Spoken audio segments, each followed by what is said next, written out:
আমরা মর্গে থেকে আসলে ইনিশিয়ালি ওর যে কানে দুল ছিল, পরনে জামা ছিল এবং মাথায় খুব ঝুটি করা ছিল। এটা দেখে আমরা ইনিশিয়ালি ওকে ফাইন্ড আউট করি। একই বাসায় ওর আরো 3টা ফ্রেন্ড ছিল, 3টা ফ্রেন্ডই একই বাসায়।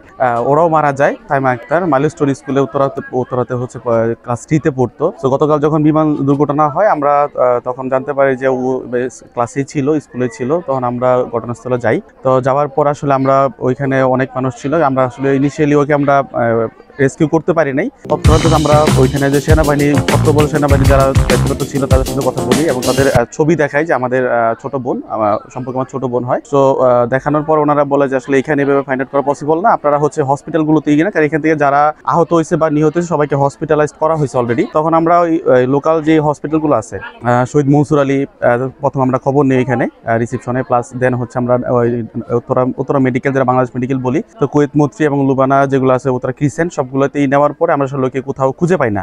মোটামুটি লম্বা একটা সময় চলে যায়। আর ইতিমধ্যেই আমরা শুনতে পাই যে ঢাকা মেডিকেল কলেজে সাইমা নামের একজনকে আমরা পাওয়া গেছে বা এরকম বেডে দেওয়া হয়েছে। তৎক্ষণাৎ আমরা ওর যে বাবা, যে প্রাণারাফে জব করেন, উনি কাজের জন্য ঢাকার বাইরে ছিলেন, বরিশালে। সো উনি ওইখান থেকে সরাসরি ঢাকা মেডিকেলে যোগাযোগ করেন এবং সেখানে দেখতে পাই যে না, আসলে সাইমা নামের ওই যে মেয়েটার কথা বলা হয়েছে ওটা সাইমা না। তো তৎক্ষণাৎ সে আস্তে আস্তে আমরা এদিকে ঢাকা উত্তরার এলাকায় যে মেডিকেলগুলো ছিল সেগুলো সবগুলো খবর নেওয়া হয়। কোথাও আমরা আসলে ওকে না পেয়ে আমরা ফাইনালি আমরা যাই ঢাকা সিএমএইচ এ। তো সিএমএইচ এর প্রতিটা সেক্টরে আইসিইউ, সিসিইউ সবগুলোতে যোগাযোগ করি। কোথাও না পেয়ে আমরা লাস্ট ফাইনালি আমরা মর্গে ওইখানে যাই। তো যাওয়ার পর ওইখানে অনেকগুলো লাশ আমরা দেখতে পাই এবং ইন দ্য মিন টাইম আমার আঙ্কেল যিনি, উনিও আসেন। আমরা মর্গে থেকে আসলে ইনিশিয়ালি ওর যে কানে দুল ছিল, পরনে জামা ছিল এবং মাথায় খুব ঝুটি করা ছিল। এটা দেখে আমরা ইনিশিয়ালি ওকে ফাইন্ড আউট করি। তো পরবর্তীতে আঙ্কেলকে আমি ভিতরে নিয়ে যাই। তো ভিতরে নিয়ে যাওয়ার পর উনি ওনার মেয়েকে তো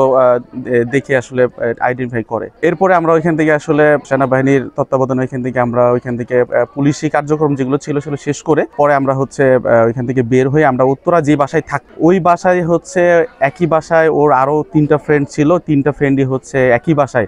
ওরাও মারা যায়। তো সেইখানে কিছুক্ষণ তার লাশটা রাখা হয়। দেন ওইখান থেকে ফিজিং গাড়িতে আমরা গাজীপুরে তার বাসায় আমরা ওইখান থেকে নিয়ে আসি। এখানে আসলে গাফিলতি তো দেশের যে আমরা জানি F7 তো অনেক আগের একটা বিমান, যেটা আসলে এখন আমাদের দেশে পাইলটরা ট্রেনিং এ ব্যবহার করে। এটা আসলেই অবশ্যই আমরা অনেকটা ব্যাকডেটেড।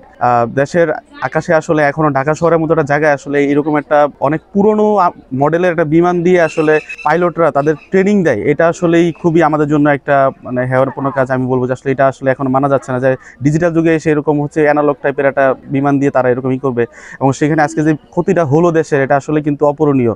এতগুলো বাচ্চা এখানে আসলে এখনো তো কাউন্ট করা যাচ্ছে না, কাউন্টলেস যতগুলো ডেথ বা আহত হয়েছে।